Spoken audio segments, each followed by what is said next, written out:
Welcome, everybody. We're going to start in 2 minutes. If you want to turn on your cameras, I love to see people's faces, but if you're not comfortable, don't feel forced to do it. Hi, Mona. Hi, Darius. Some people I know. Oh, Heide's here. Some engineers, some non-engineers. Okay, well, welcome everyone. My name is Kristis Karim. I'm the director for the Center for Iranian Diaspora Studies at San Francisco State University. We are in our final 2.5 months of existence. Unfortunately, we're going to be closing permanently because the university and the donor have decided that they would rather fund STEM scholarships, which is a bit ironic, but appropriate for the moment that we have today. I welcome all of you to this event, and I want to start by, first of all, acknowledging that we are on the historic lands of the Miwok and Ohlone peoples, historically occupied land here in Northern California. And as a important, oops, Mehdi, your chat disappeared when I logged out. So maybe Mehdi can also, Mehdi's in Canada, and we have a different tribal acknowledgement, land acknowledgement. Thanks, Persis John, and I should also say hi to everyone who has attended. Just I also wish to acknowledge the land on which I am presenting from for you. For thousands of years, it has been the traditional land of the Huron-Wendat, the Seneca, and the Mississaugas of the Credit. And today, this place is still the home to many indigenous people from across Turtle Island. And I'm very much grateful to have the opportunity to work and learn and research on this land. Thanks, Persis John. No problem. Okay, today's event is also being recorded, so if you're interested in following up and listening again, you can do so. On the right side, you can see the cover of the book, which is forthcoming from MIT Press, as well as a QR code to order the book. I think there's a discount. Is it a discount code, Sepehr? Not that I'm aware of. I'm not aware of a discount code. The academic press is quite expensive, so. Yeah. So the title of the book is Revolutionary Engineers, Learning Politics and Activism at Arya Mer University of Technology. And today we have Dr. Sepehr Vakil, who's an associate professor of learning sciences in the School of Education and Social Policy at Northwestern University, and also the faculty director of Technology, People and Policy master's program, as well as engagement with technology, race, ethics, and equity in education. He's serving as a senior advisor on the Artificial Intelligence Initiative to the Spencer Foundation, and previously he was an assistant professor of STEM education and the associate director of equity and inclusion at the Center for STEM Education at UT Austin. He received his PhD in the Education, Mathematics, Science, and Technology program at UC Berkeley, and he was formerly an engineer who received his degree of bachelor's and master's in electrical engineering from UCLA. Mahdi Ganjavi, who also has a PhD and is currently in Toronto, Canada, is a lecturer, scholar, publisher, and distinguished historian specializing in the history of education, print, and literature in the Middle East. He's a former postdoctoral fellow at Northwestern University's School of Education and Social Policy, and he currently teaches at University of Toronto's Faculty of Information. His research spans intellectual freedom, the transnational history of literature, books, education, print, and translation, as well as the politics of archives and counter-archiving practices in the contemporary Middle East. His book, Education and the Cultural Cold War in the Middle East, The Franklin Book Programs in Iran was published in 2023 and was awarded the Middle East Librarians Association 2023 Book Award. His second monograph, co-authored entitled Revolutionary Engineers with Sepehr Vakil and Mina Khanlarzadeh, is forthcoming from MIT Press. I think in the fall, is that right? Or sooner than that? In late May, just in Okay. around 40 Next days. month. Yep. Yeah. Okay, excellent. And I want to also acknowledge that this program is a collaboration with the UC Berkeley Center for Middle Eastern Studies. They are also responsible for encouraging some of you to come. So I want to make sure we thank them. We've worked collaboratively with them on a number of programs, and it will be a loss for them, I think, to not have San Francisco State. But I want to encourage people to follow the Center for Middle Eastern Studies on their social media and their newsletter. Kambis, are you coming? Okay, can you turn off your mic, Kathy? Yeah, sorry. It's okay. All right. We're going to get started because there's a nice crowd here, and I'd like to pitch it to first, I think, Sepehr, you're going first? Okay. This is true. Mehdi John, can you please share our slides? Let me also say that we'll have a portion towards the end for questions. We have about a half an hour that we've allotted for questions. So hold your questions, and if you would like to put them in the chat, I'll make sure we get to them. But there's a small enough audience that will also encourage you to directly ask questions. Thank you very much to both of you. Thank you. Thank you, Persis. Hello and salam and welcome and durud to everybody. Thank you for joining us. I've still never gotten used to the virtual format, so I wish we were gathered in person, but I'm very grateful that that you're here. So yeah, my name is Sepehr Vakil, and I'm here with my colleague Mahdi Ganjavi. And we're here today to talk to you and give you a preview. This is our soft book launch of Revolutionary Engineers. And we want to acknowledge our co-author, Mina, who could not join us. And really importantly, we want to thank each of you for showing up.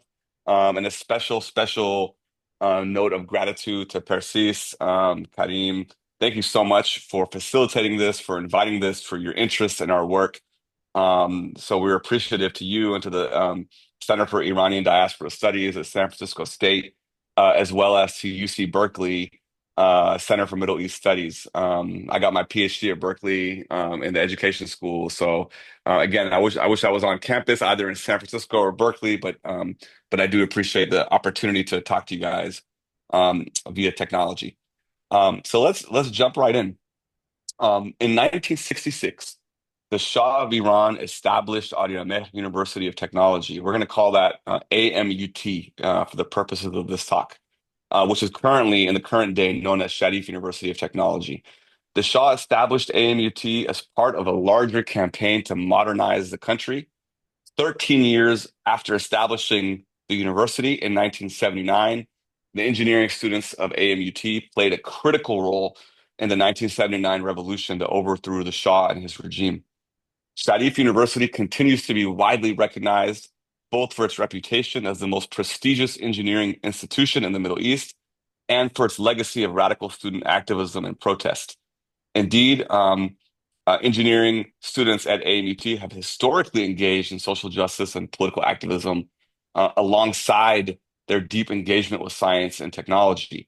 Notably, just a couple of years ago, Sharif students were at the epicenter of the protests that happened in response to the state murder of 22-year-old Kurdish Iranian woman Mahsa Amini. Unlike perceptions of engineering in Western societies like the United States, engineering students in Iran are widely understood to be the most politically engaged students. In fact, it is not considered unusual to be an engineering student and also to be an activist or an intellectual, an artist, or a politician. The idea for this book was conceived in a very specific moment. Our Chicago friends will know the reference that I'm going to make. But on a very bright, beautiful, crisp fall day in 2018, I was having a cup of chai at Reza's restaurant in Andersonville, which is no longer there. And I was reading an article by the prominent historian Stuart Leslie about the history of a university in Iran by the name of Sharif. And I immediately recognized the university because I met a lot of people from Sharif when I was an engineering student at UCLA. In the article, Leslie portrays a dramatic meeting in 1973 between the Shah of Iran and Dr. Syed Hossein Nasr, who was a brilliant academic star, who was educated in the West, but had risen to the top of the academic ladder in Tehran's other major university, the University of Tehran. The Shah wanted to appoint Nasr to be the next chancellor of the university. Nasr was, by many accounts, a very complex and enigmatic figure. He was known. He was the first known Iranian to study at MIT in the 1950s, and then he went to Harvard and earned his PhD in the philosophy of science. He came from a very powerful and strictly religious Iranian family, steeped in an orthodox Islam antithetical to the revolutionary Islam that powered the 1979 revolution and has come to define the current Islamic Republic as we know it.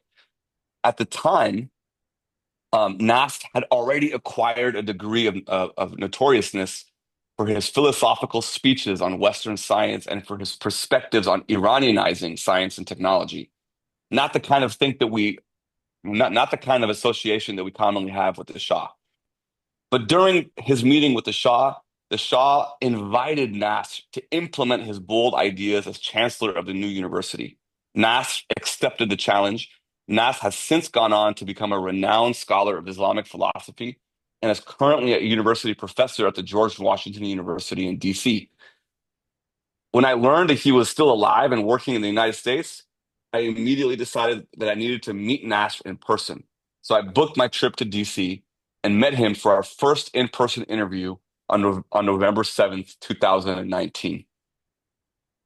His office was in a large suite located on the 7th floor of the Gelman Library on the GW campus.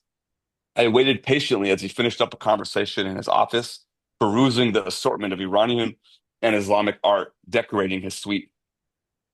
My discussion with Nas revolved around his recollections as chancellor, including the assassination attempt on his life by militant students.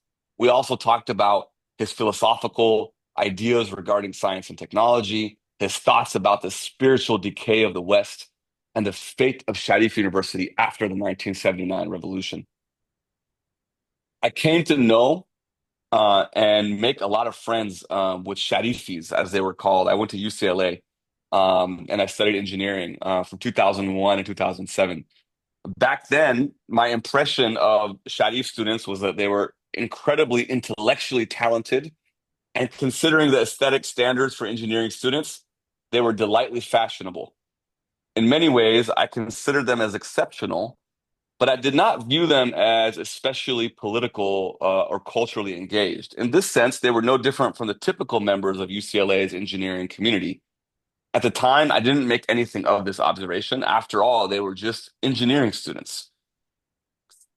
As a researcher of identity and STEM education in the US, I knew this contradicted the conventional social image of engineering identities in the West.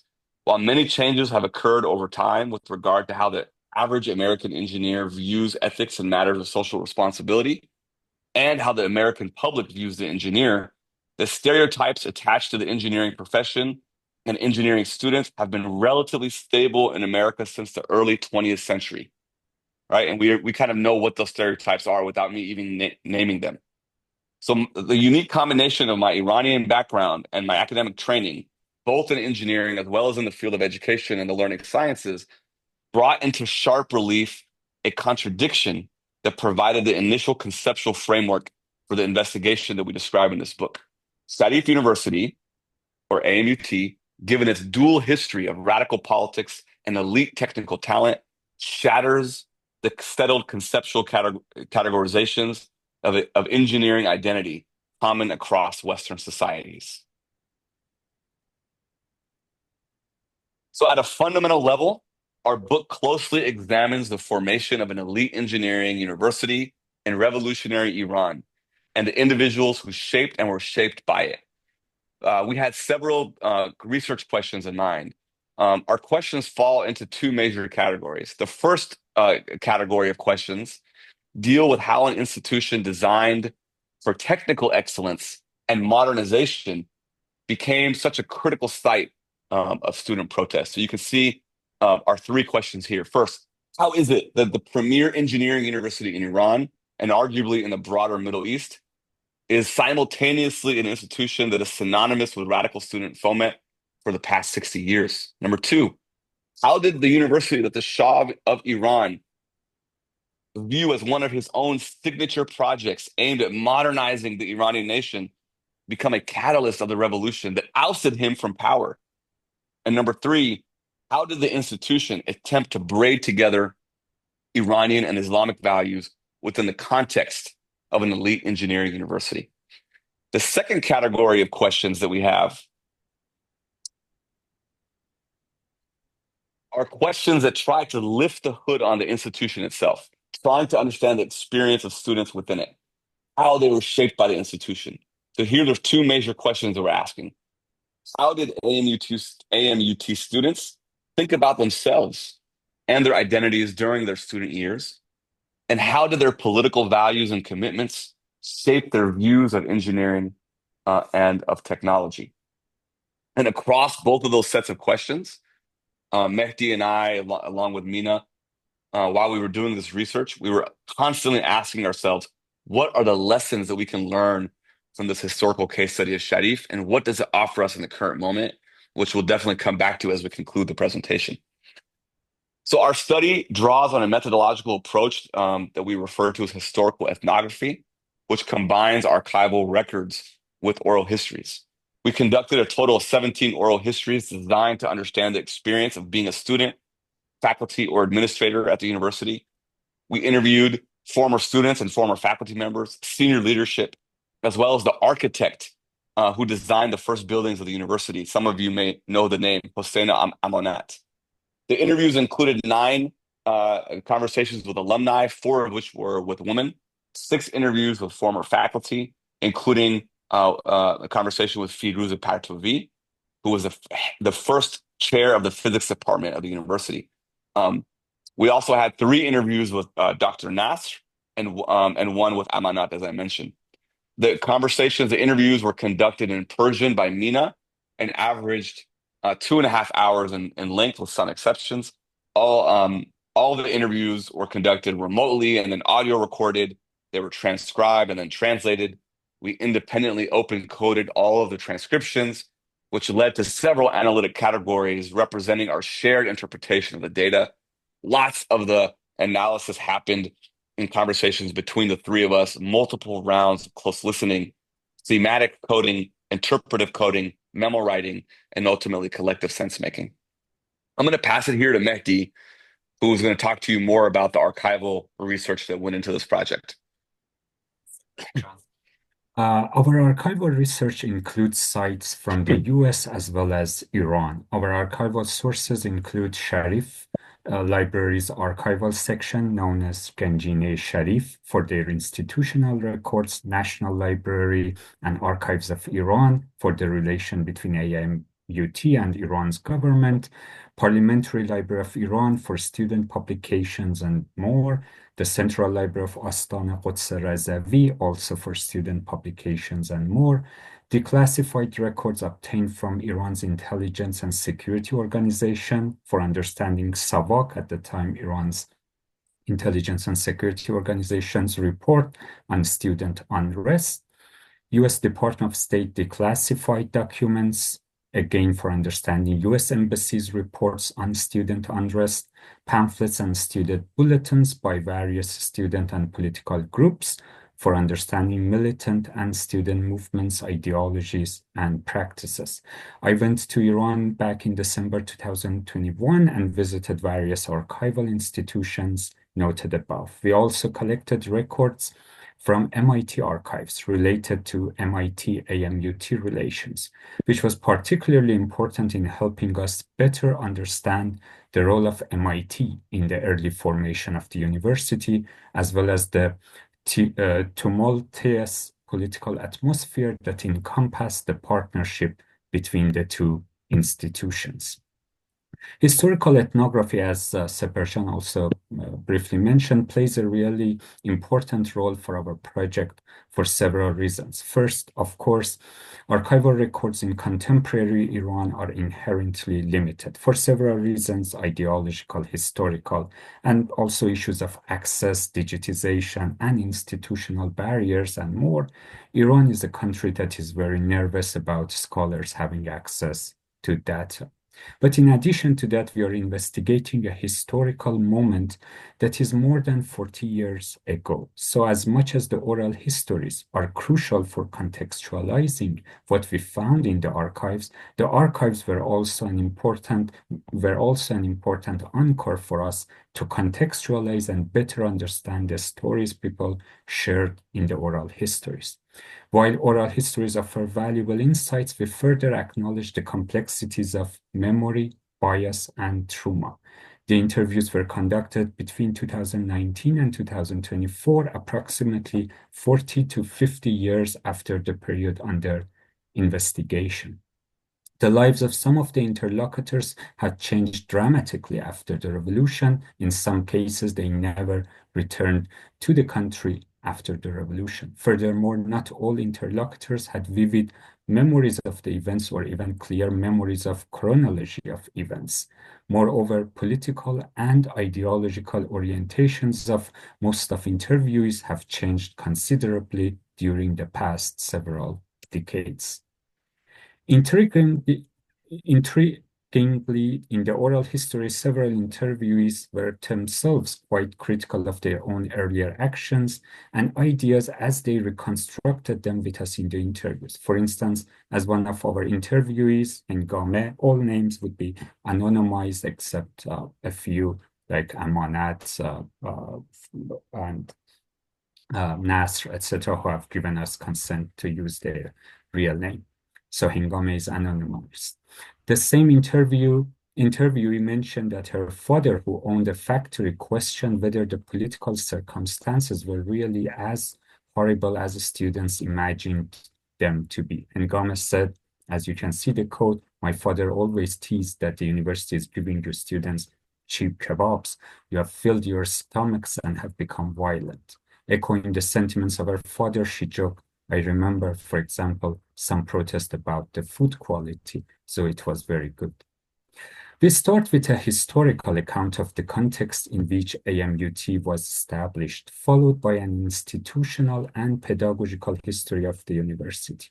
We illuminate how the formation of AMUT was connected to a set of historical and political conditions both inside and outside of Iran.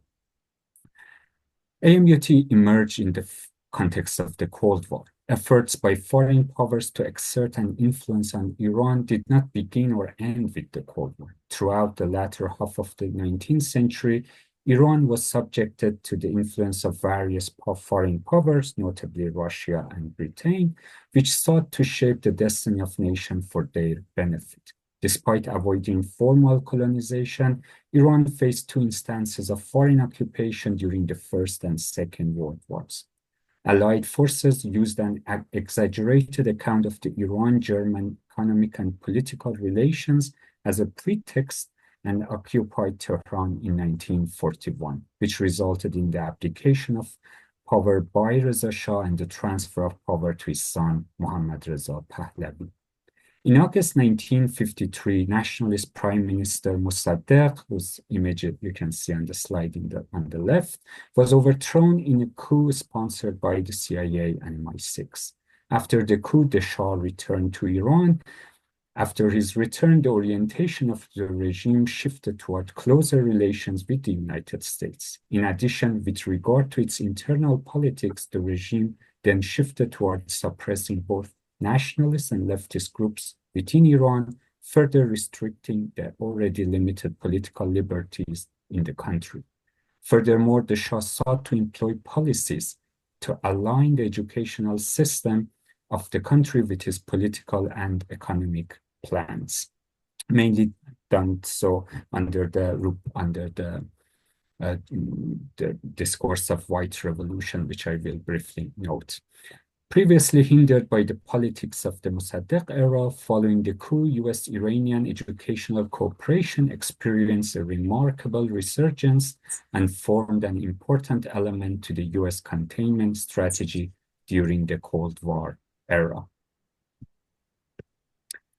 Mid-1960s witnessed Iran's efforts to industrialize, initially slowed down by the lack of financial resources. However, the subsequent surge in international oil prices during the early 1970s provided the Iranian state with a temporary influx of financial resources, enabling it to ambitiously pursue various industrial projects. This era witnessed the establishment of several companies in numerous crucial sectors, such as steel, copper, and aluminum.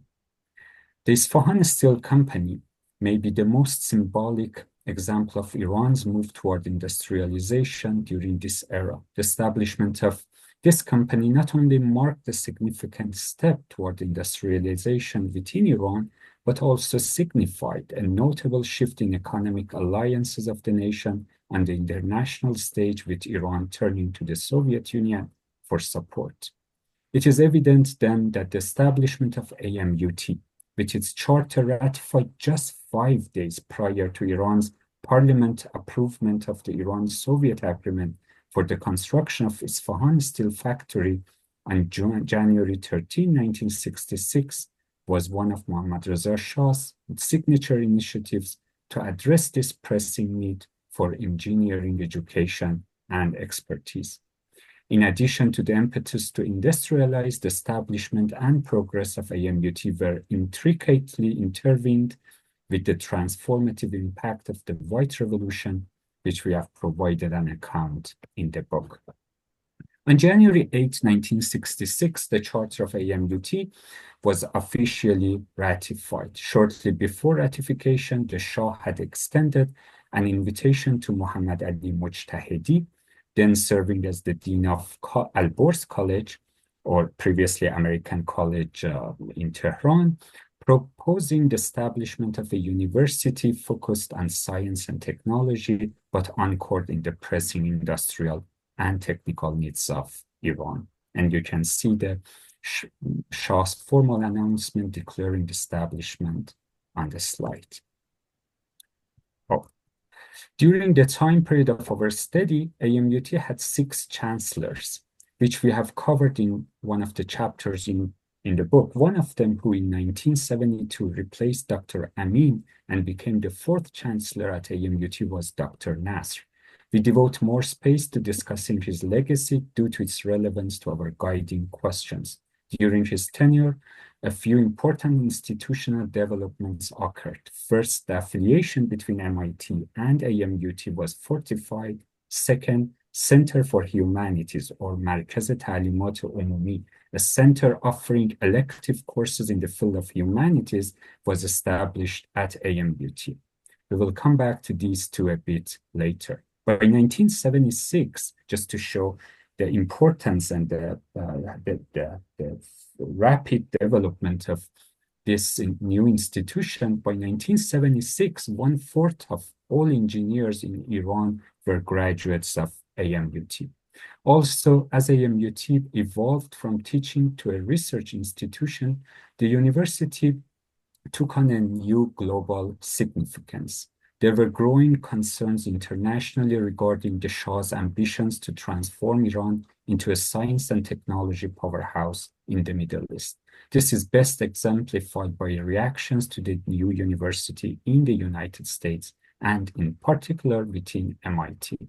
In the current geopolitical context, few can remember a time when the US and Iran had amicable relations. In the American imagination, Iran commonly conjures images of the hostage crisis, the 8-year Iran-Iraq war, enmity toward Israel, state sponsorship of terrorism, and a brutal Islamic dictatorship. Yet the historical records contradicts or at least complicates these images. The Shah of Iran was a close American ally, and many have argued that before 1979 revolution, Iran was the most important strategic partner of US in the Middle East. In many ways, the story of AMUT is an untold story of US-Iran cooperation, a moment in global affairs where Iran and the United States entered a contractual partnership to develop the most prominent STEM education university in the region. Ironically, that same institution played a non-trivial role in the 1979 revolution, which has defined US-Iran relations since. Let's now turn briefly to point to circumstances and some dynamics from the Iran-US cooperation to design AMUT.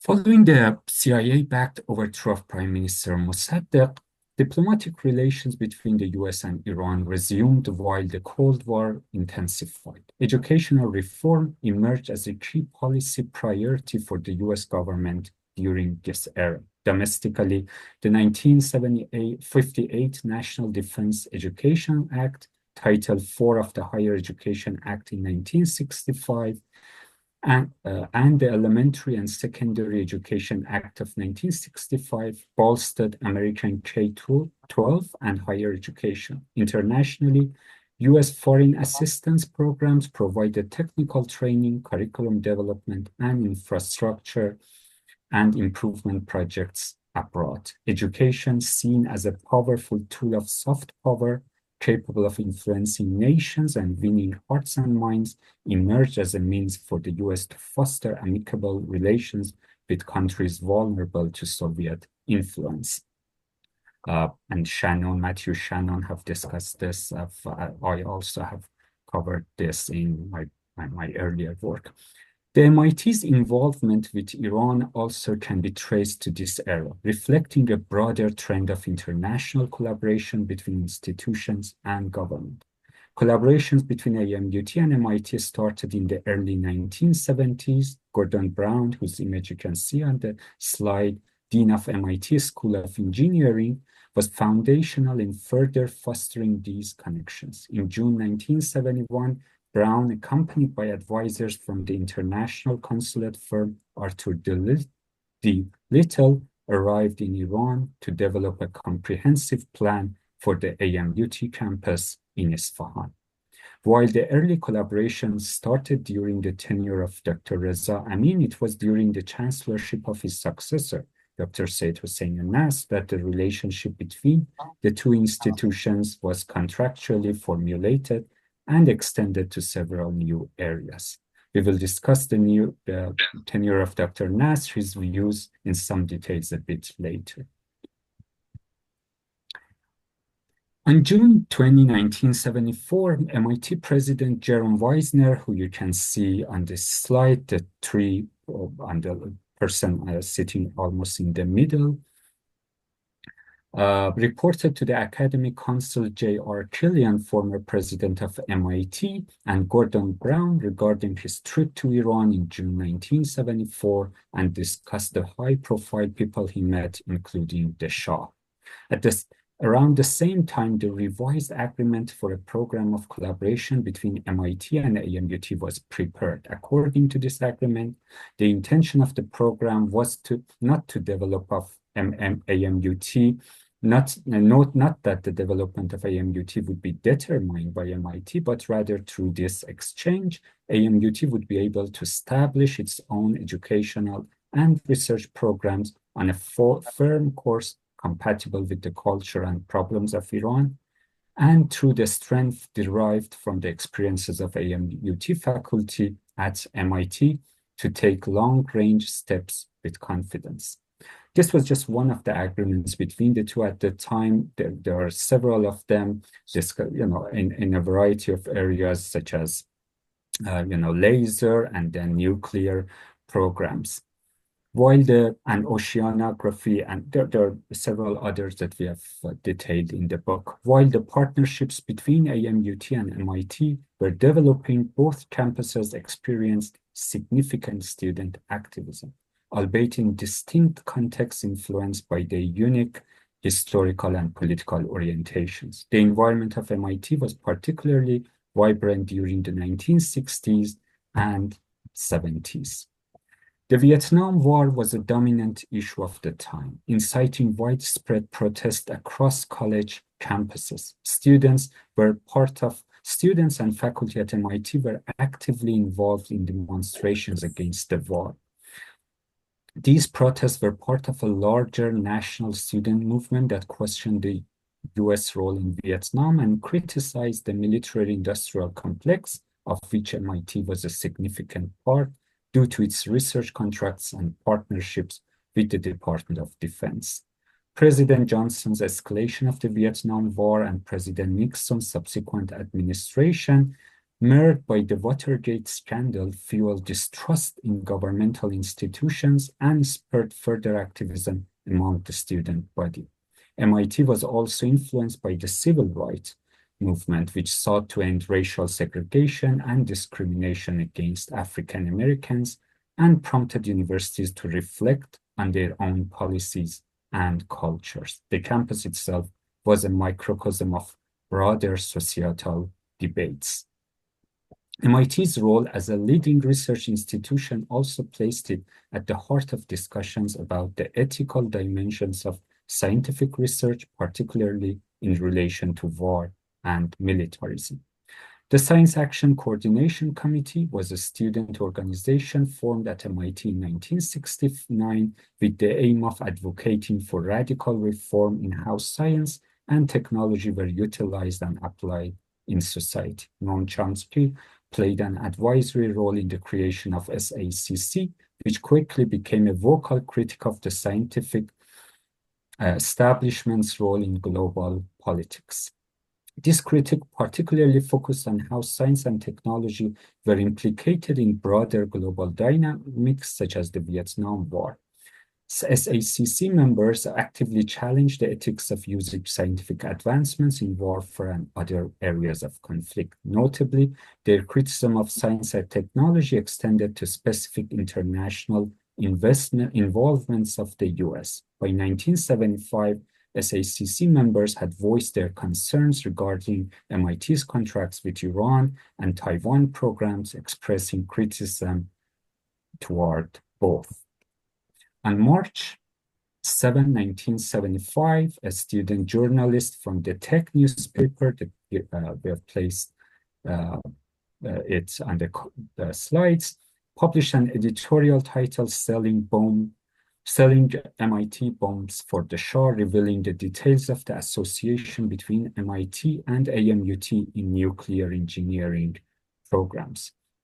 The article, part of which we have transcribed on the slide, urged the campus community to discontinue its partnership with what was perceived as a corrupt and authoritarian Iranian regime. Going back to Dr. Hussein Nasr, Dr. Nasr was the chancellor of the AMUT from 1972 until he resigned in 1975. Nasr's tenure as chancellor coincided with some of the most turbulent years in AMUT history, which included an attempt on his life by militant students. By all measures, Nasr was and remains an exceedingly complex figure, a Western-educated scientist and a renowned Muslim philosopher who continues to be known for his searing criticisms of Western intellectual and scientific traditions. As we noted earlier, Nasr led the establishment of the formal relationships between AMUT and MIT. In addition to his leading role in facilitating this partnership, the establishment of the Center for Humanities, or in practice, introduction of humanities into STEM education in Iran at the time was one of his most significant contributions. Notably, Nasr was a close ally and collaborator of the Shah's royal court and maintained a fraught relationship with leftist students both inside and outside of Iran. Throughout his tenure at AMUT, Nasr was in frequent communication with Queen Farah Pahlavi and Shah himself, which separated him from activist students and estranged him from the broader political culture of the university. Unsurprisingly, Nas remembers his tenure as AMUT as a highly stressful period of his life. For 3 years, I was the chancellor of Sepehr University. That sounds like a short time, but it was like an eternity because the students were demonstrating every day. Contrary to our own expectations, we learned in our research that the Shah requested Nasr to leave University of Tehran, and come to AMUT precisely because he hoped Nasr would implement his philosophical and his critical assessments of Western epistemological paradigms. The Shah was well aware of them. And yet, given that Nasr was academically trained in both science and the philosophy of science, his critics were treated seriously by the royal court of Iran. As Nasr himself recounted, Shah told me, he said, Dr. Nasr, I know what you've written, what you've said and reports about you. I know your educational background. You always said that we have to Persianize what we receive from the West, make it part of our own culture. And I have a lot of respect for that idea. Here it is. See what you can do with it. Sepehr University is very close to my heart. It's Iran's best university, and I've chosen you to become its president. In addition to national identity, as we have noted, Nasr believed that to produce ethical scientists and engineers who were responsive to cultural, environmental, and spiritual matters, engineering students needed a specific technical education rooted in the social and cultural history of the nation. Nasr believed firmly that conventional Western ways of teaching science and technology to STEM students would estrange Iranian students from the essence of their history and culture. He feared a generation of Iranian scientists and engineers who would be wholly incapable of addressing the real needs and actual concerns of their own country. And in the chapter, we try to show how this in practice was implemented and how it was received and what is the legacy of all this in today's Sharif. Sepehr Jan, if you may continue. Thank you, Mehdi. So let me bring us back to one of the main. Can you please turn off your mic? Hello? Somebody has the mic. It's okay. This is the reality of Zoom. But I want to return to one of the main driving questions of our research, right? How did students' political values and their commitments shape their views of engineering and technology? Mehdi did a beautiful job of describing the historical and social and political conditions and context of AMUT. And we want to kind of name one of the tensions, right? So on the one hand, there's the very complex and fraught ethics of modernization as a political project. This is the Shah's primary kind of Western-oriented political project, right? On the other hand, we have students who are anti-Shah, anti-authoritarian, right? So how did those two realities map on to how students were thinking about the politics of modernization and technology? What's interesting is that we heard time and again from our interviewees how their status as engineering students placed them in the great esteem of Iranian society, who viewed them as the worthy elites of the nation. In many ways, the students basked in the admiration and took on a great sense of pride and responsibility toward their country. They were viewed themselves with a great sense of moral and political authority. At the same time, their political identities were rooted in a deep identification with the oppressed in Iran. On the surface, this may seem contradictory. How did their politics encompass, on the one hand, identification with the most oppressed in Iranian society, and on the other hand, in a complete embrace of the Shah's Western-endorsed politics of modernization? Early in our research, we even paused to consider whether the students' political commitments were largely performative or immaterial, or as we saw in the quote, if their stomachs were truly filled with cheap kebabs, right? But what we learned, we should note, the sacrifice that the students made was very, very real. And sometimes they made the sacrifice with their own lives. Unquestionably, we found that the students' political commitments were neither superficial nor performative. perhaps the most defining attribute was their sense of solidarity and collective responsibility they had to one another. Let's go to the next slide, please.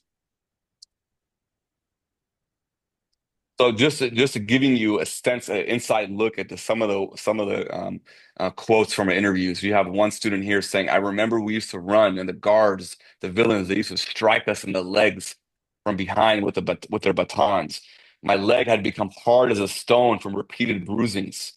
Another student said they would violently cancel the classes. University guards would start chasing us and beating us.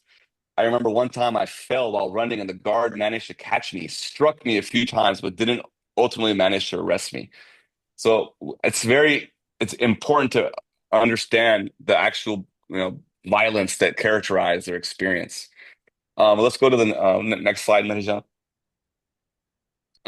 So let's go, as I mentioned, we were really interested in how their experience mapped on to the question of how they viewed technology.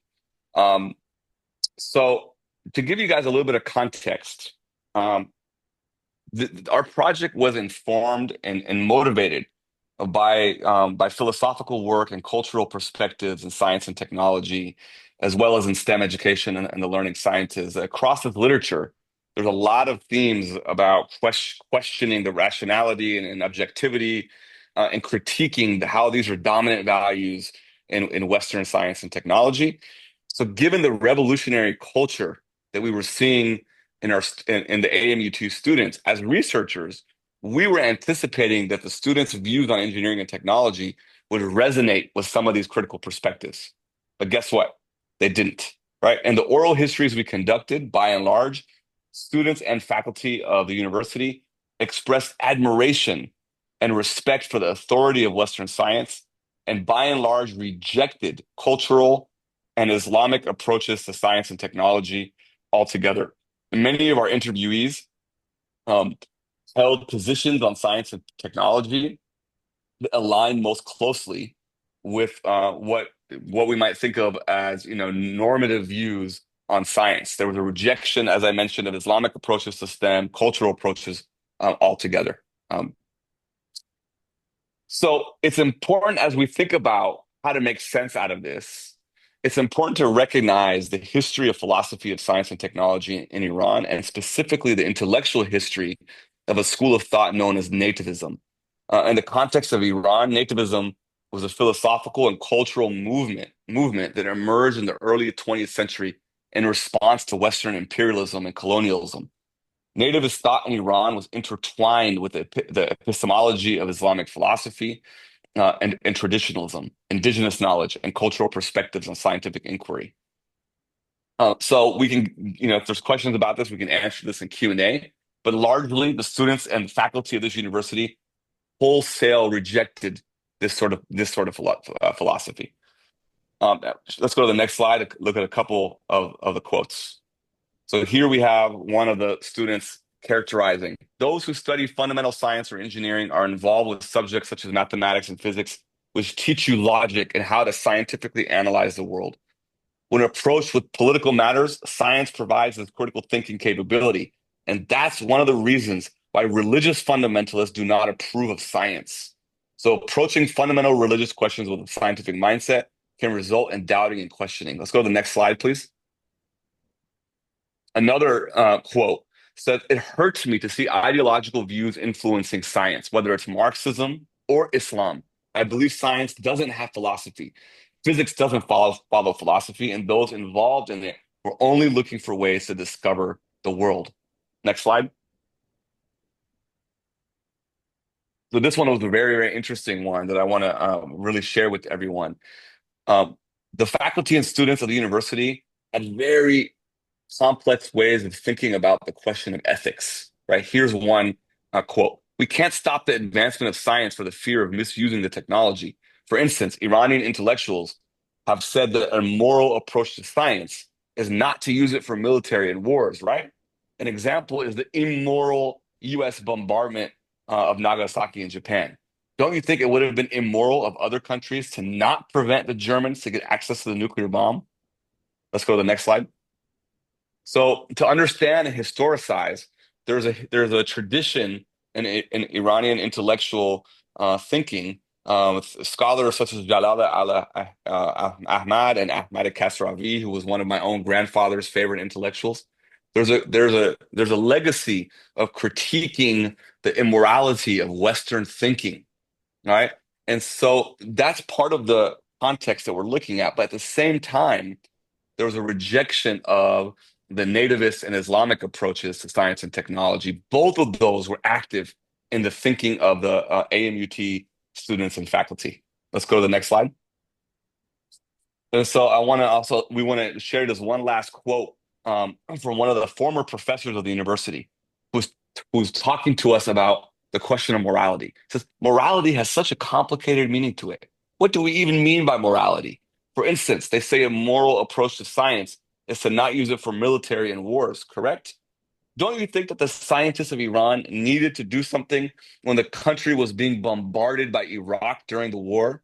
Now, is it moral or immoral of me as a scientist not to engage in military work? So you see here an Iranian professor challenging some of the ways to think about ethics that often come from a Western point of view. He's bringing this in the context of Iran. Okay, let's go to the next slide. So as we get, I want to make sure we have time for questions and answers, but I want to just kind of highlight some of the things that our book is trying to do. And we skipped a lot of chapters, and there's a lot more detail that we hope you're interested in, and we've whet your appetite, and you can buy the book and read it. But on a high level, our book is about the untold story of an engineering university whose professors and students were part of the most significant revolution of the 20th century. These were students and faculty who didn't separate their academic pursuits from their love of justice and freedom, their love of their culture and their homeland, their vatan, as we say in Iran. These were students who didn't separate the engineering curriculum from their political beliefs or identities. And these were engineering students, not just at any university. This was Iran's most prestigious university, the MIT of the Middle East, as some people call it. So it's our hope. We want to make this point very, very clearly too. We're in a moment, right, in the United States, where I am. I'm currently in San Diego, where we're seeing the rise of an authoritarian politics like we haven't seen in our lifetime with the current Trump administration. It's our hope that the stories that are in this book can be an inspiration to college students and college professors like ourselves all across the world who are fighting for a better world. And I'm not a religious guy, but God knows if there was ever a time we needed people to stand up against authoritarian politics, it is now. Secondly, the fact that the students and faculty in our book were engineering students is very, very significant.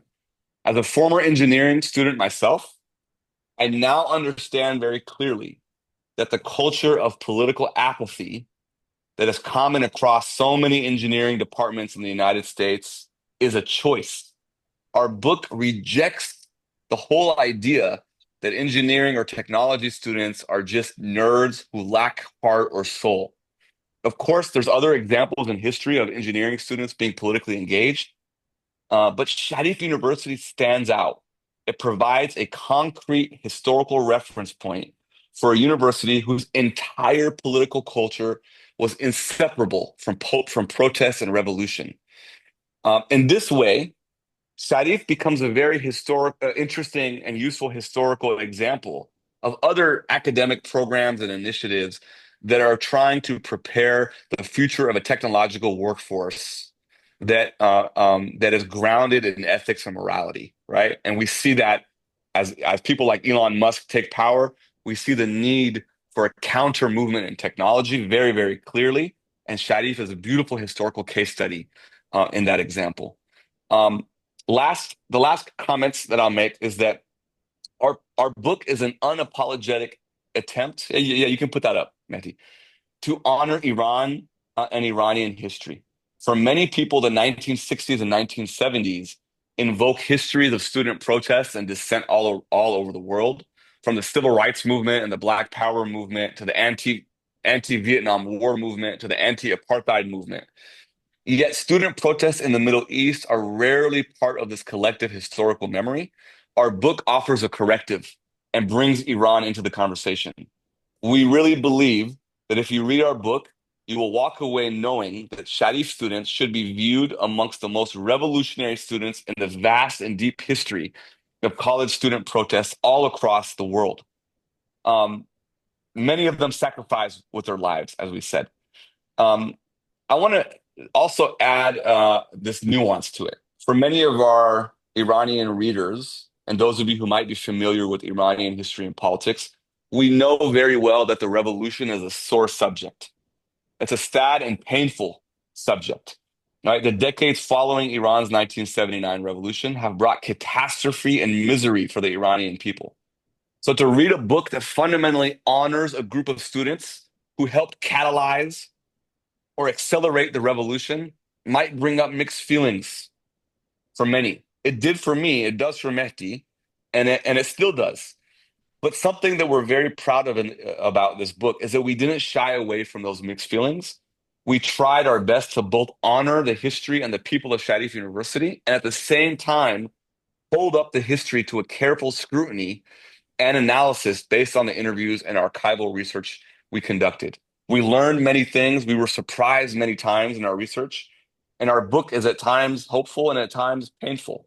We tried to convey the complexity, the messiness, and most of all, the passion and purpose that defined Sharif University and the people who studied, taught, and worked there.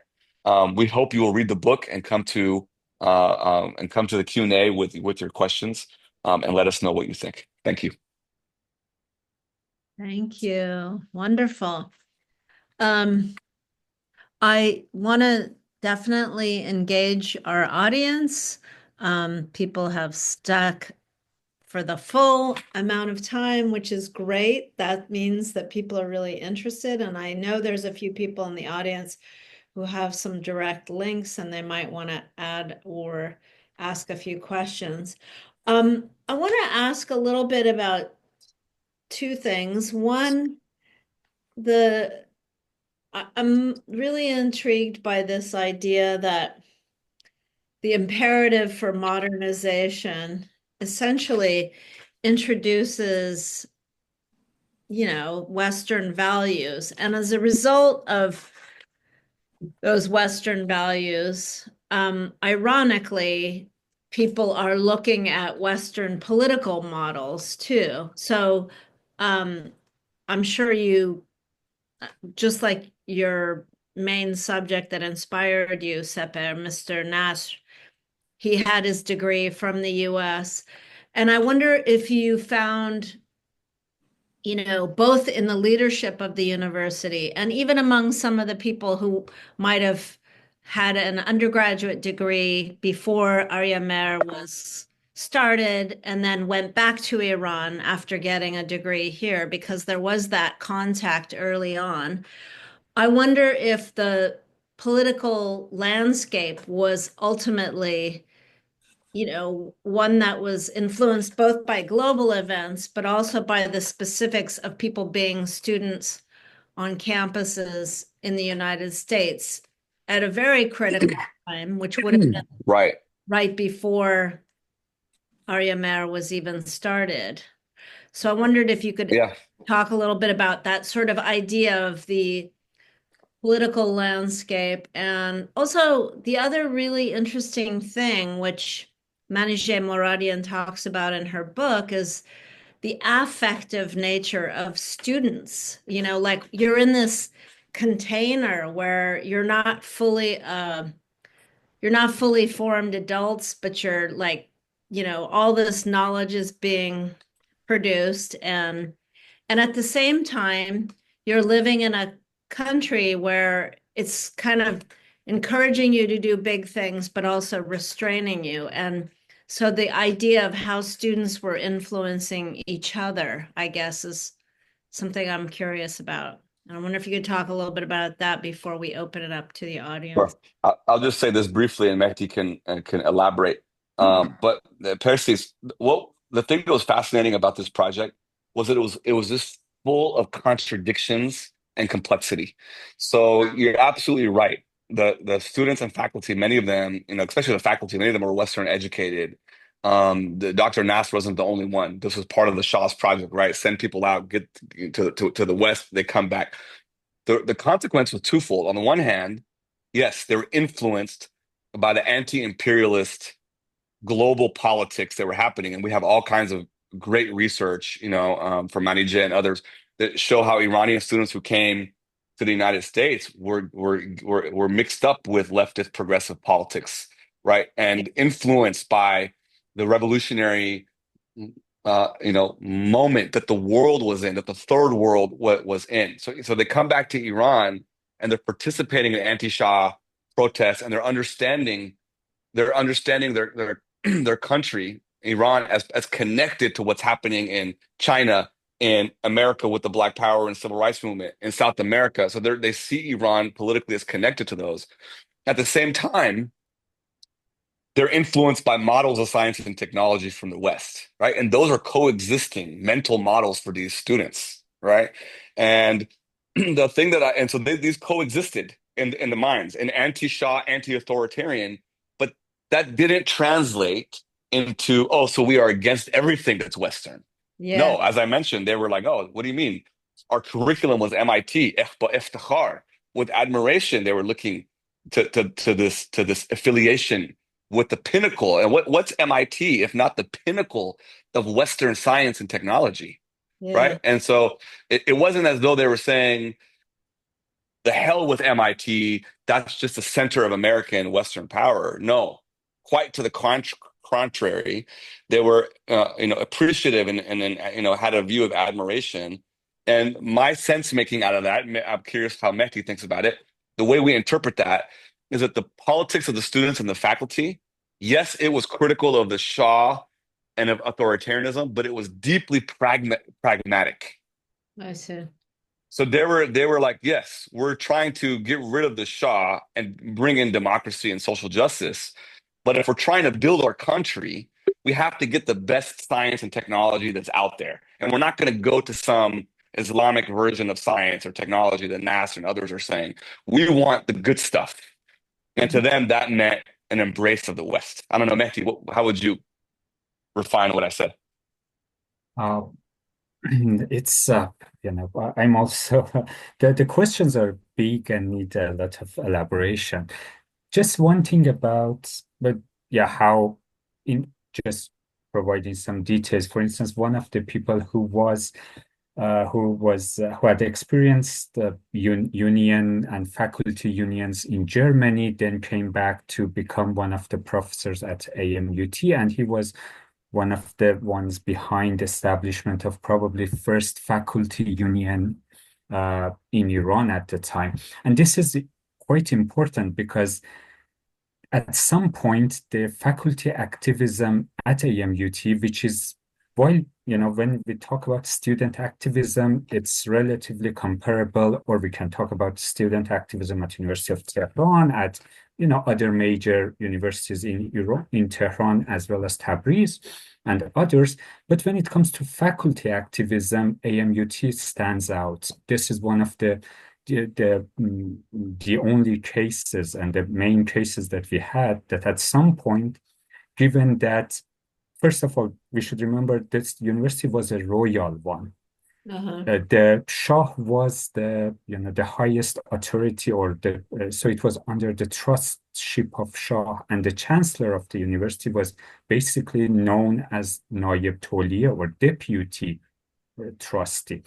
This is why Shah was very much in power to appoint and replace heads of university chancellors at any point without, and probably the earliest architecture of basically Muhammad Ali Mujtahidi, who was the first person whose energy and whose vast network, intellectual and academic networks, was essential in establishing of the university, was easily dismissed without even being noticed why, or had any clue what was the reasoning behind that, as he talks about it or narrates in an interview with Harvard Project.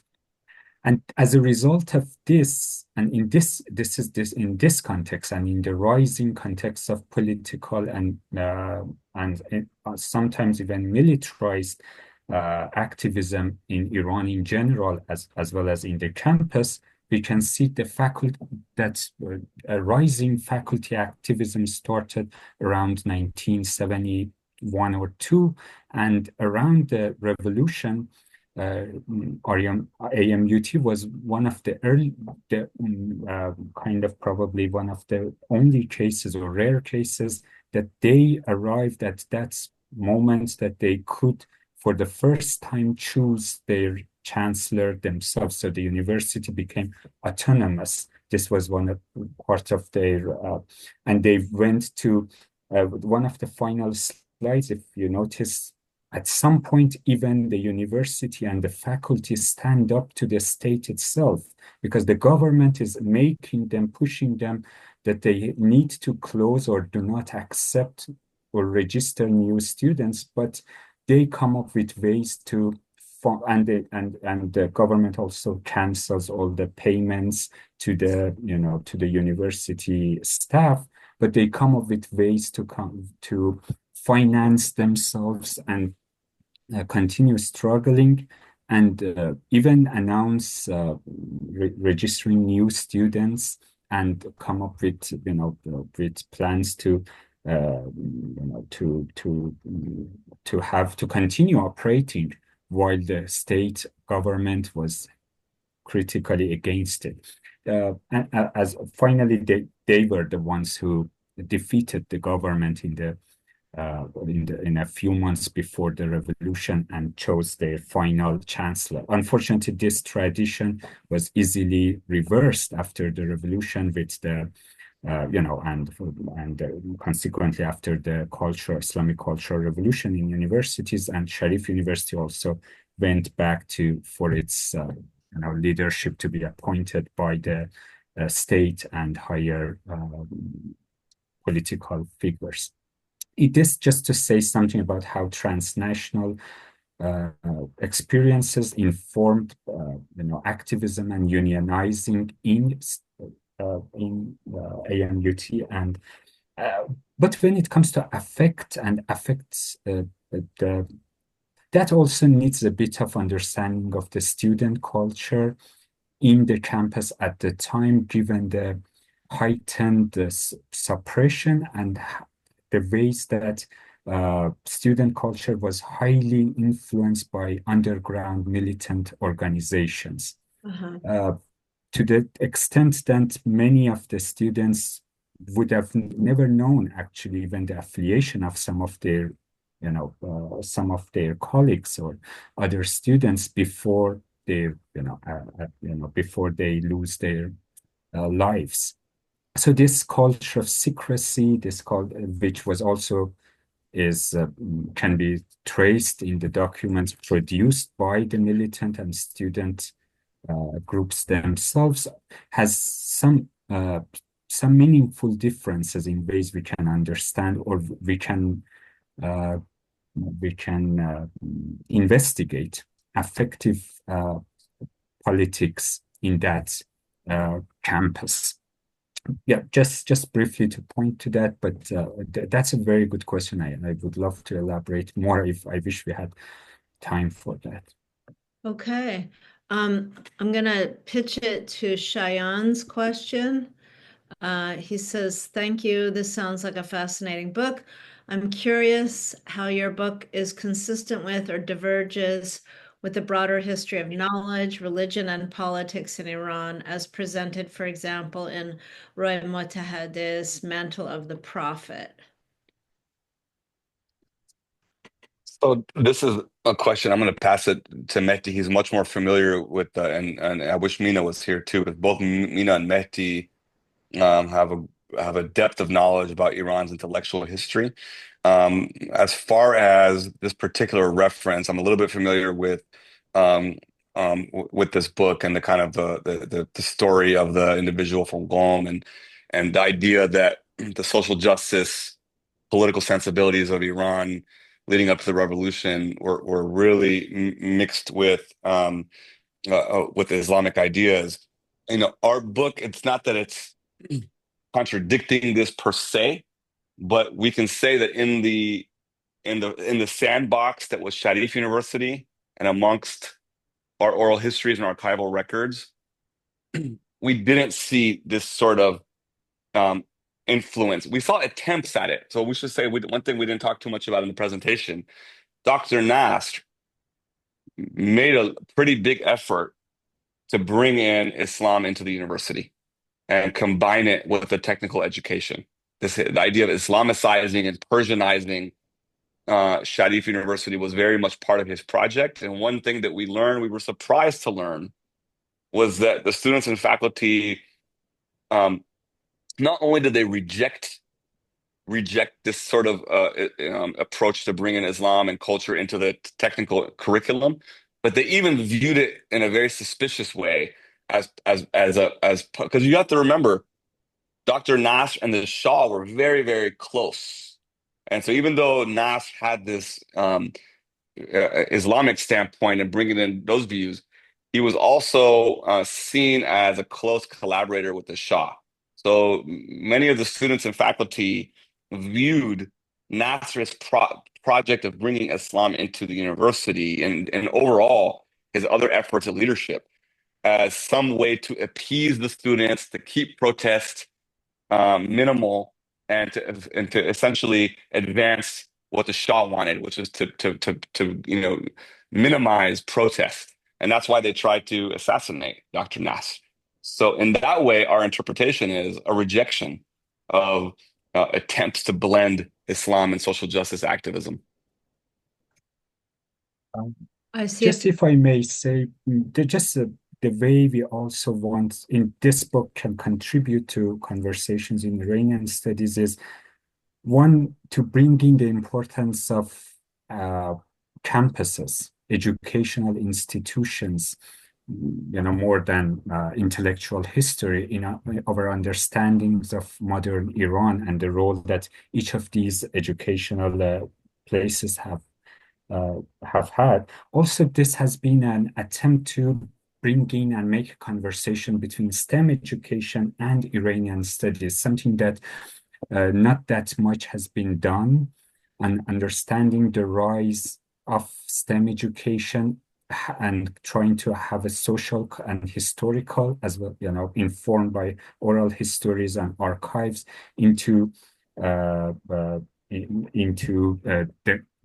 the rise of STEM education, how Cold War affected it, how local policies have affected it, how policies of white revolution and the leadership role that the Shah, the Shah seen at the time was considering for himself, have done at the time.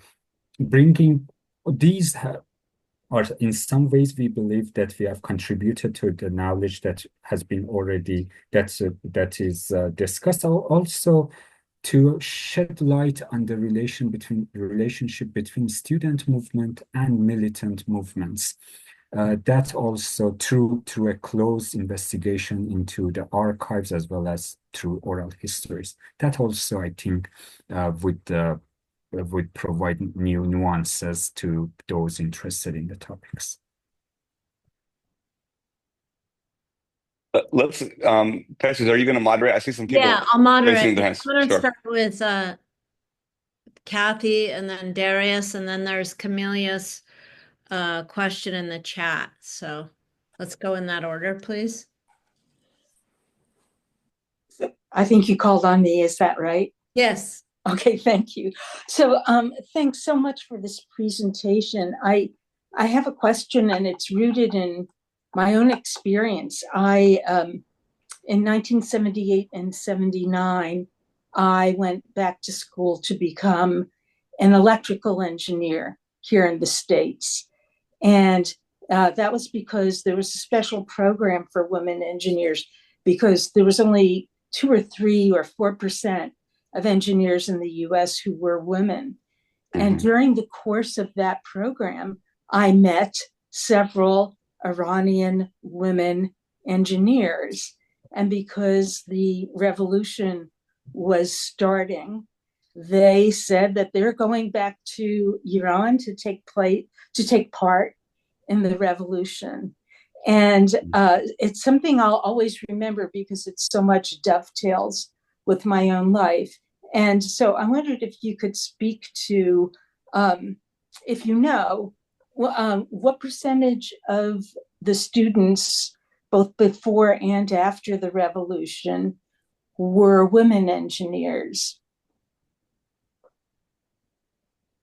The the best statistics that we have, gladly for AMUT, we've been able to locate exact statistics on how each year, how many female students were accepted to the campus each year. But overall, while the numbers grew, as you know, starting from 1966 to 1979, but they never were more than 10% of the whole student body at the time. They started with a very low numbers, around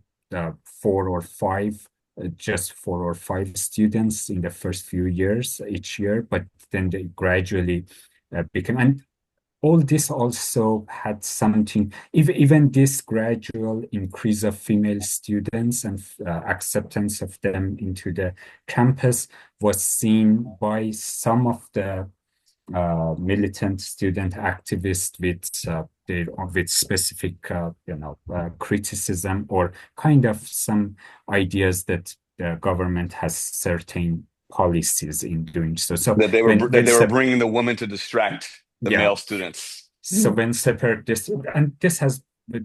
these tensions, the question around gender and all these ways of understanding female practice have also been subject of one of the chapters to dig deeper into it and trying to understand these. Mm-hmm. But I would say, Kathy, I like the question a lot because we don't have the answer to what happened after the revolution. But my suspicion is that it went up significantly. And part of it is because when I first met Sharif students, I was at UCLA. That's the first time I even heard about Sharif. And many of the Sharif students, I wouldn't say it was 50-50, but there was a pretty significant number of women from Iran, and they stood out. The Iranian Sharif students stood out. I mean, the rest of the engineering class was so male dominated, and all of a sudden you have all these students from Iran, and there were all these very well dressed, fashionable, people from Iran, and there were many of them were women. So I don't know what the statistics are now, but as Mehdi mentioned, leading up to 1979, a pretty small number, but it was growing. It was growing. Yeah. Thank you. Let's go to Dariush. Yeah, thank you. 2 questions. I worked for 1 year at Montana State University and met many Sharifis there. That was Montana State, and they were not very well dressed, but maybe that's because that's Montana. Montana. Yeah, but I'm curious You gotta about come to UCLA. Yeah, LA in general, right, is different. But I'm curious about these international cross-university contacts, how they've been maintained between AMUT and the other American universities since the revolution. I'm curious about how those links maintained. It sounds like, for example, with Montana State, there was no rupture, and they've continued to take international students consistently since before and after the revolution. My other question is that article you showed us critiquing the relationship between MIT and AMUT. I was wondering, was that a critique of MIT University offering nuclear technology to Iran, or also directly nuclear weapon technology? And was it also critiquing other kinds of non-nuclear weapon cooperation between MIT and AMU? I was just curious the level of cooperation, because obviously that mirrors some of the anxieties that Western governments have today about Iran and nuclear technology. Thank you. I'll start with the end, and Matthew, maybe you can speak to the first part of Dariush or Darius. Is it Dariush? Either one. Okay, I'll go with Dariush. Thank you. So the critiques about the MIT partnership. So MIT, as we mentioned, became a formal institutional partner to the Shah and establishing AMUT. And again, Dr. Nass was a big part of facilitating this. The critiques we saw were more general. They got into some of the specifics of nuclear, but it was more this understanding of we are, against the U.S. government's participation in the Vietnam War on the one hand, and the Shah was being seen more and more as another arm of U.S. imperialism. Oh, And they were saying, hey, wait a second. Why is our university partnering with an authoritarian, undemocratic government in the Middle East? That was, and Noam Chomsky and many faculty, and then the arguments for were like, hey, if we don't do it, we should get involved because we don't want to leave the Iranians to their own devices. So all these back and forth debates. But it was pretty interesting to see how the students of MIT and some of the faculty, the ones who were more progressive, more part of the anti-war movement, took issue with their university doing anything in a formal manner with the Shah of Iran. That makes sense. Thank you. In Yes, terms of your first part of your question, Mehdi, do you have any insight? just similar, because what we're looking in before the revolution in terms of educational relations between Iran and the United States, there were several of them between Pennsylvania University and University in Shiraz, between Karaj University and Brighton University. So there had been many which were fostered within this the international role that education was playing at the time to foster relations and build up influence. But then all these formal relations were ended after the revolution. So none of those in that sense. It doesn't mean that the attempts to influence education have ended. We can trace how in digital age there are other ways that United States have come up with plans to to shape or influence or affect the education or educational reform in Iran. But at the time, these were very much formally these were formal partnerships and many times involved students or faculty to come doing postdocs or doing research in these institutions. And then there were, all these budgets involved, and they were all being supported also by the state, given its general political policy when, within the geopolitics of the time. So I would say clearly international students have continued to come into many universities and are still continuing, but this is quite different from those formal agreements, which were very much, there were several of them back in 60s and 70s, and assisted actually some of the U.S. cultural initiatives or educational initiatives became very much forefront of white revolution policies and agendas for textbook reform, for educational reform, etc., etc. Okay, Camille's question is next. Oh my gosh, I lost it. Camelia, do you want to just ask it? Are you there? Okay, here it is. Sorry. Okay, go ahead. Hi. Thank you so much for your talk. I just think that this book is coming out at a very critical time. I've been thinking about like when you are in the Middle East, you constantly think about how protests and movements are carried out in the West because there is so much repression going on in the Middle East. But it's been interesting to see how people right now in the US are looking back and trying to see what other countries in repressive regimes are trying to tackle the issues that authoritarianism basically brings with itself. So I guess my question is, Do you see similar dynamics of politicization within STEM education happening in other countries today, especially in the global south? And do you think similar politicization of students in Sharif can potentially happen with within STEM institutions in the States? Like Um, how general, let not me just speak generalized, to it. yeah. That's a great question, and there is a growing research on STEM and engineering and global south. But let me speak to it from Northwestern University, where I'm a faculty member. I don't know if some of you heard, but we just got the notice from the Trump administration that, I forgot how much, who knows the amount, it was 700 million. $790 million. Okay. $790 million was just frozen at my university. It's probably going to have big implications for my grants and my projects. I'm flying home tomorrow. We have a faculty meeting. It's going to be, but why do I bring that up? Right to your question, Camelia. Last year, the students at Northwestern stood up against the genocide that's happening in Gaza by Israel, supported by the U.S. government.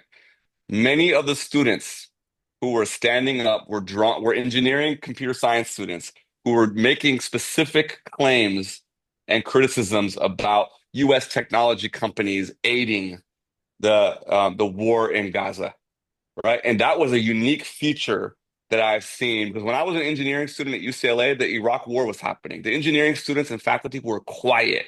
They were not involved. I don't think that's the same in this current moment. That gives me hope. That's interesting. I think that's a shift. So the fact that people, I mean, just yesterday, there were all kinds of reporting and analysis about how there's been leaks of how Microsoft is aiding and abetting the Israel assault on Gaza.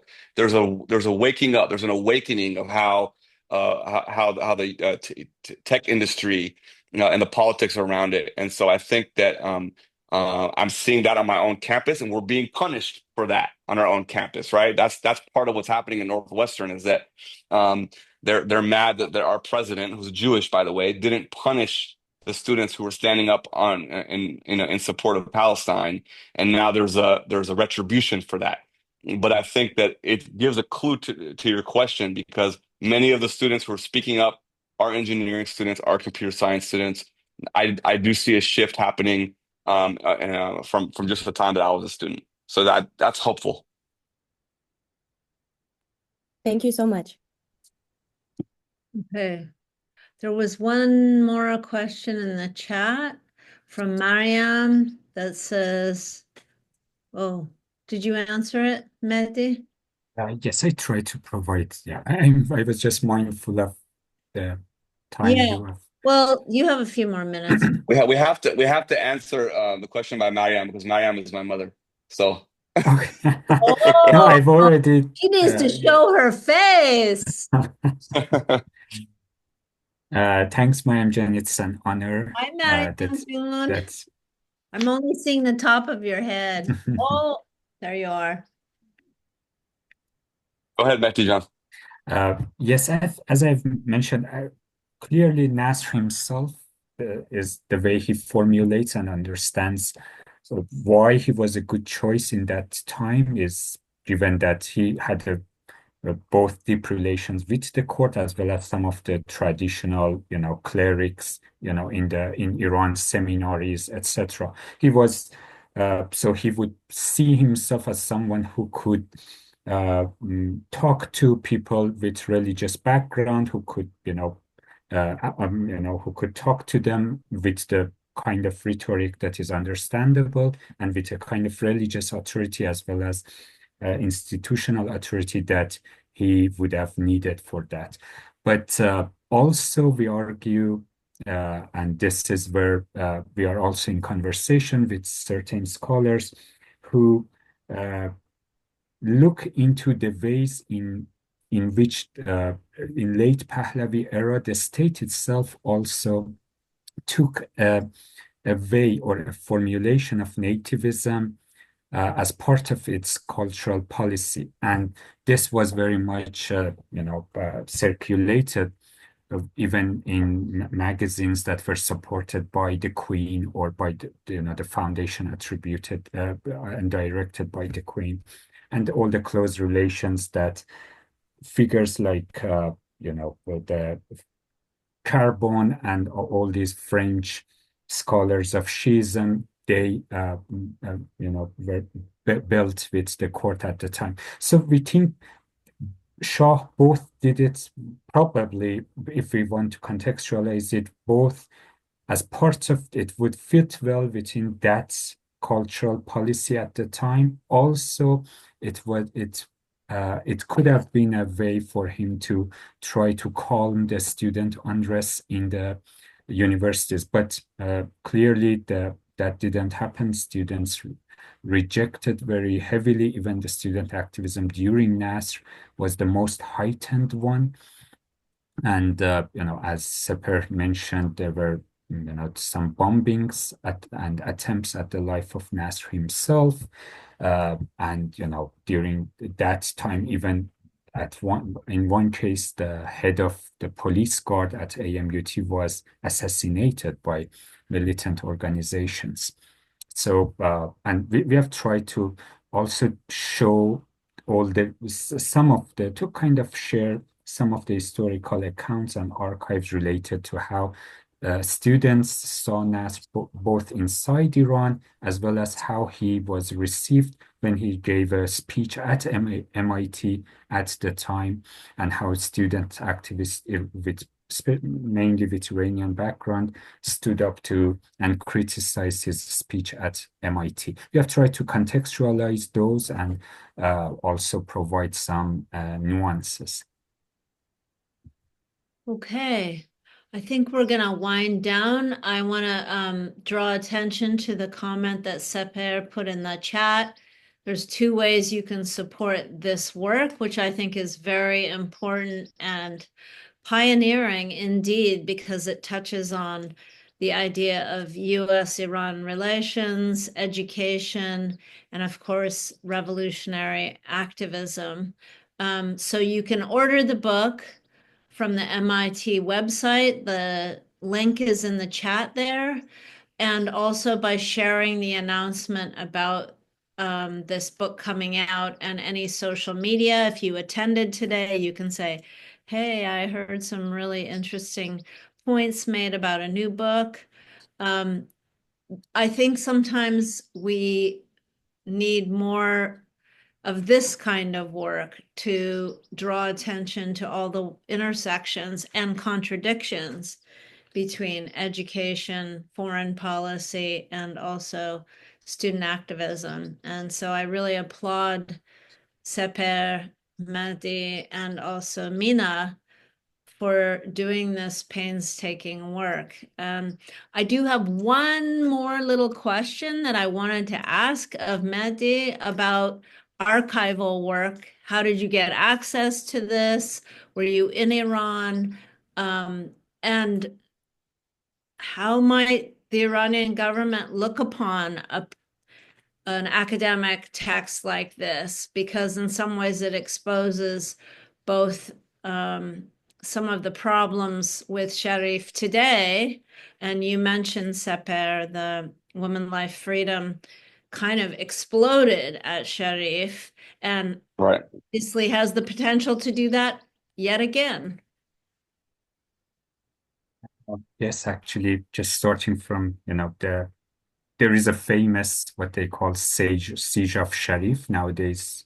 There is a day during Women Life Freedom that the university was surrounded by the guards, and then the crowd, the people from the street joined students to help them get out and get out of the campus. And it's very much remindful of a very important and eventful night back in, if I'm not wrong, 1977, when Saeed Soltanpour had a presentation at Arya Mehr University, invited by the Writers Association at the time, which led to a night of sitting at university because the police had detained some of those students who wanted to attend, and then as a result of this one night, sitting at university, and the fact that many people in the streets also have joined and were waiting for the crowd, for the students to come out of the campus. Both were a moment, or kind of exemplify a moment, that student activism complements social movement and is in a very organic dialogue with that. And both were hugely important in how all the event unfolded. In terms of archives and Iran, many of the archival institutions, there are several barriers in terms of institutional barriers, mainly with my experience when it comes to university archives. They tend to be hesitant to share widely their records or to even openly share finding aids for the archival materials that they have. If you look at even the publications by Sharif University themselves in their photo collections, you would, very easily can notice there is no image of any female student when they publish, any collection of students from previous, before revolution, just as one instance of, violence against the past. But one of the ways to maneuver this, besides trying to build trust, trying to show that this is also trying to understand some of the concerns they might have with funding resources, is also looking around and looking at all the archival institutions that are inside Iran. Sometimes a university institution, archival institution might not give you, or might not even share, have it. You might find records at Iran's National Library, Iran's Parliamentary Library, which both tend to be more open, more possible to ask for certain materials to be digitized. But even with all of these, we should, we should be mindful that some of the basic principles of archives, such as, most importantly, respect to funds, meaning that the organization and the relations between archival materials should be kept intact as much as possible.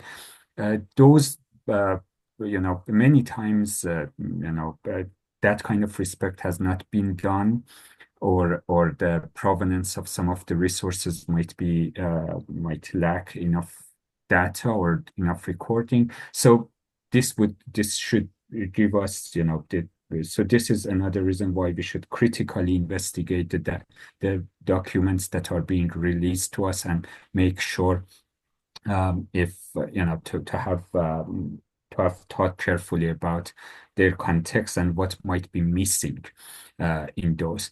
Gladly also, we can rely and we can use and benefit a lot from diasporic collections and digital archiving practices that not only some of the groups and organizations have done, but also that there's some of the materials that are available at other institutions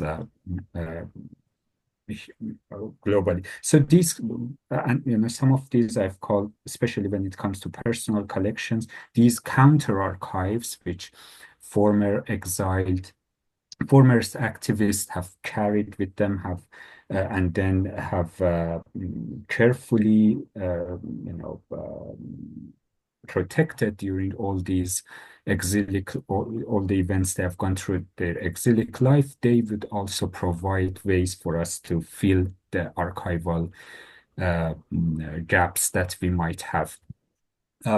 So this very briefly how we try to navigate through a variety of ways to complement what is being given to us from one institution, to trying to have a very extensive investigation into all the archival institutions that are inside the country and try to benefit from,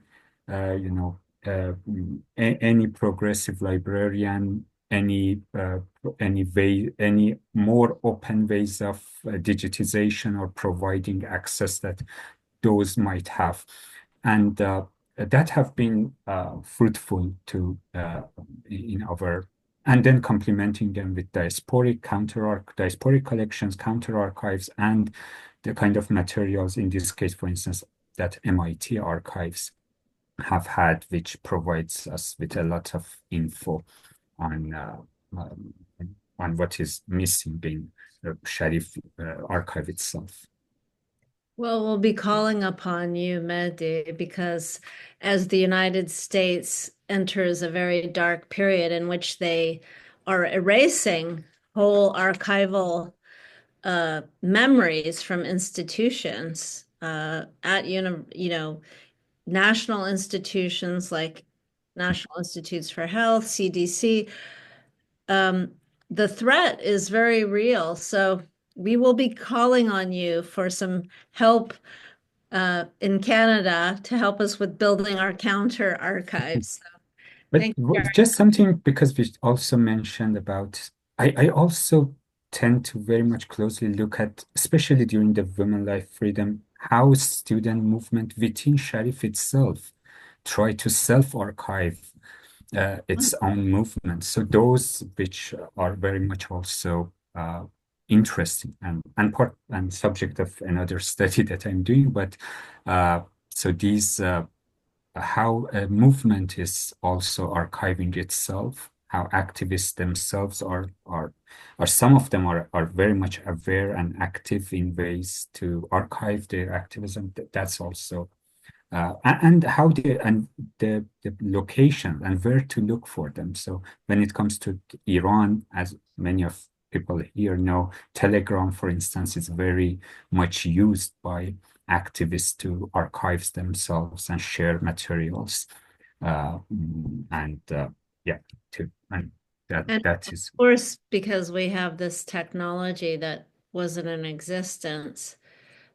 Rather than print archiving, you also have video technology that is, yeah, super interesting. And I guess that's the next book, huh?